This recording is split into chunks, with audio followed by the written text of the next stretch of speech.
I've been questioning for a while now whether or not it's even economic to build a pipeline from Edmonton to Vancouver's west coast to transport Alberta oil to India and China.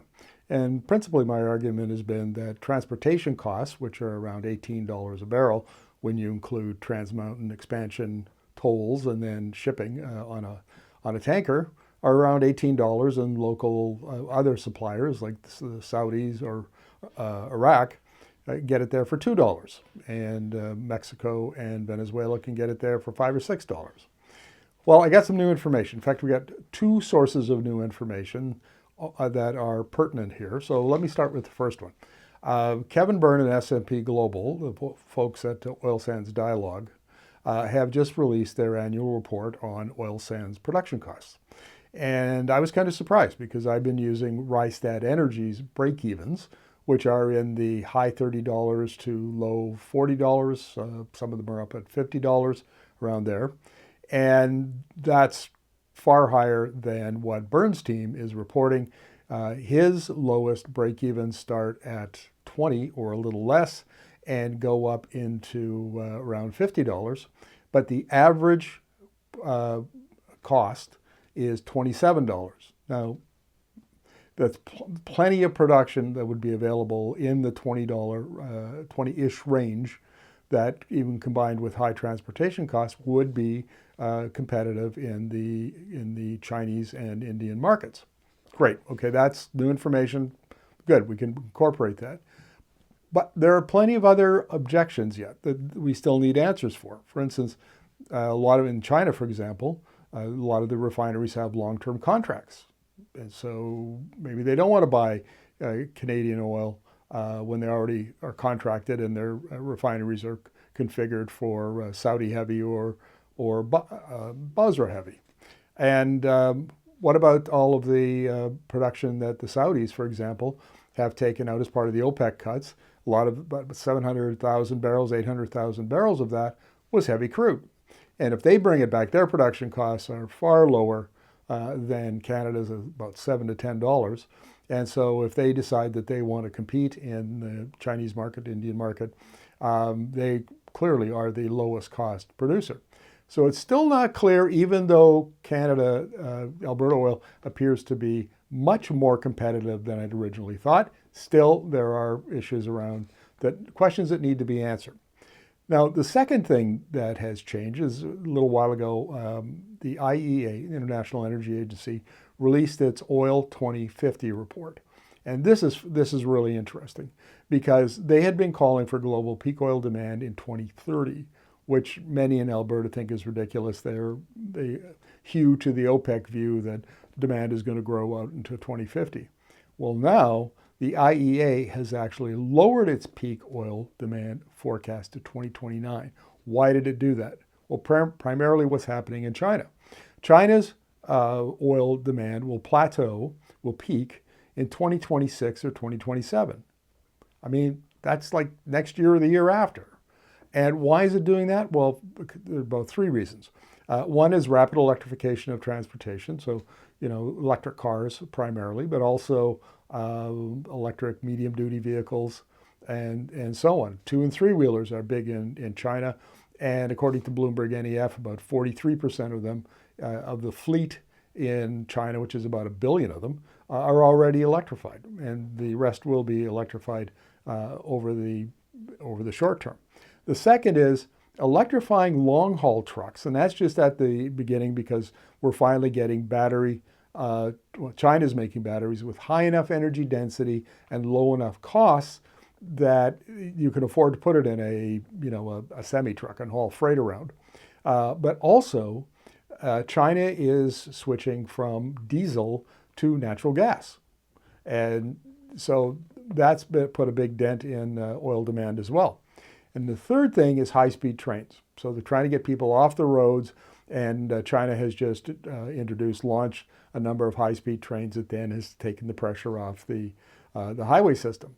So that's part of it. The bottom line, according to the IEA, is that essentially with the fact that in China, the road transport fuel demand is going to be dropping quicker than the demand from petrochemicals increases. And this has always been a big argument in Alberta, is don't worry about it. All of that, our whatever we ship over to Asia will get sucked up by the Asian petrochemical plants. Well, that's been called into question because if the demand for oil, road transport oil, falls faster than petrochemical can rise, the net is a reduction in demand.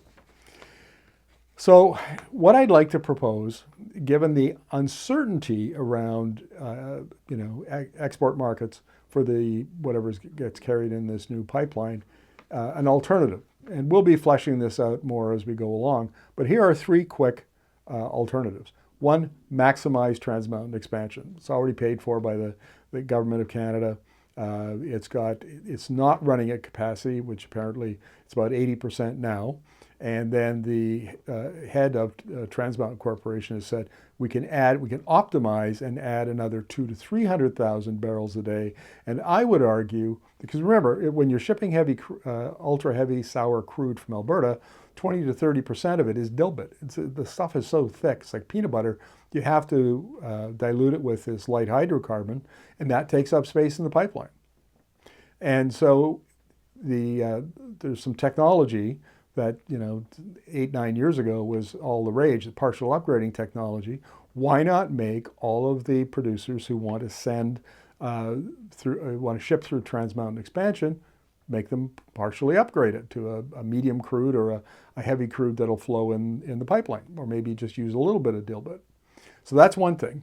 And look more to the U.S. Gulf Coast. And I know we've been complaining about we're tired of being restricted to one customer, and that gives them, the Americans market leverage baloney. I interviewed Kevin Byrne about this last week, and he said, no, the only things that determine the Western Canadian select price are the quality, the grade of the oil, and the transportation cost to market. That's why there's a differential between Western Canadian select and West Texas intermediate.